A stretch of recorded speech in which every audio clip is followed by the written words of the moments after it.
कहीं बात है समर्थस रे निपोर के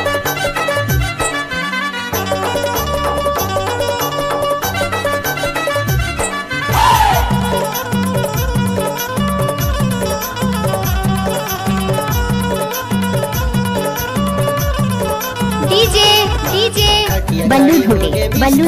चलदा भाई के चक्कर मामो खटिया खड़ी हो गे बिस्तर दो ओए ओए चैन बुता कई थु तेरा करना रे ढोर कीरा पर जोड़ी जागर मातोर चैन बुता कई थु तेरा करना रे ढोर कीरा गाड़ी भर मत दे दुझन भाई के चक्कर मामो दुझन भाई के चक्कर मामो दुझन भाई के चक्कर मामो दुझन भाई के चक्कर मामो खटिया खड़ी हो गे बिस्तर दो दुझन भाई के चक्कर मामो खटिया खड़ी हो गे बिस्तर दो दुझन भाई के चक्कर मामो चैन बुता कई थु तेरा करना रे ढोर कीरा पर जोड़ी जागर मातोर चैन बुता कई थु तेरा करना रे ढोर अरे जा जागर मातोर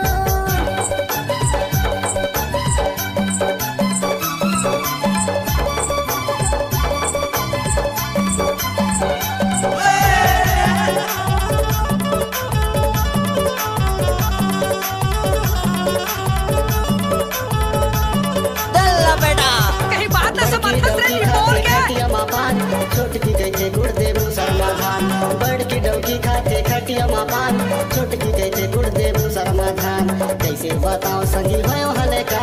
कैसे भयो हले का तुझन बाई के चक्कर मागा खटिया खड़ी हो गे डीजे डीजे बल्लू धोड़े खटिया खड़ी हो गे बिस्तर दो तुझन बाई के चक्कर मामो I like you फाड़गी की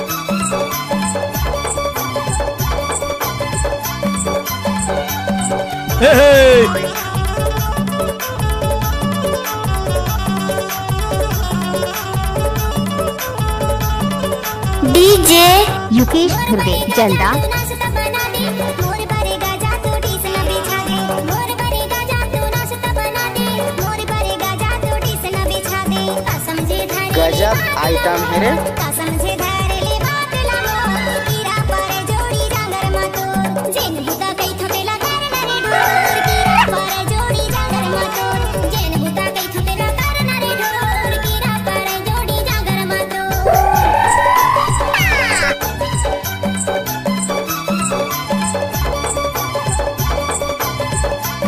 आए कैसे कर था भूल गए वो हाँ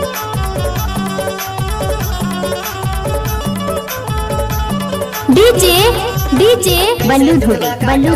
जलदा दुनो जन झटकते पकड़ के कान कैसे दुखला काटा हे भगवान दुनो जन झटकते पकड़ के कान नहीं जाने रहे हो मैं रहे अनजान नहीं जाने रहे हो मैं रहे अनजान काले बे पागल हो गई इसका मागा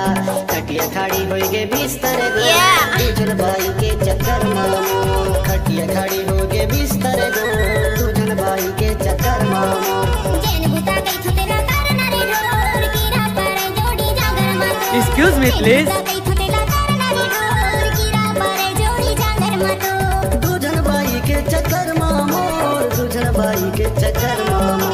दुझन भाई के चक्कर मामो दुझन भाई के चक्कर मामो खटिया खड़ी हो गे बिस्तर दो दुझन भाई के चक्कर मामो खटिया खड़ी हो गे बिस्तर दो दुझन भाई के चक्कर मामो जेन बुता कई थु तेरा करना रे ढोर कीरा पर जोड़ी जागर मातोर जेन बुता कई थु तेरा करना रे ढोर कीरा पर जोड़ी जागर मातोर दुझन भाई के चक्कर मामो कीरा पर जोड़ी जागर मातोर दुझन भाई के चक्कर मामो कीरा पर जोड़ी जागर मातोर डीजे डीजे बल्लू धुर्वे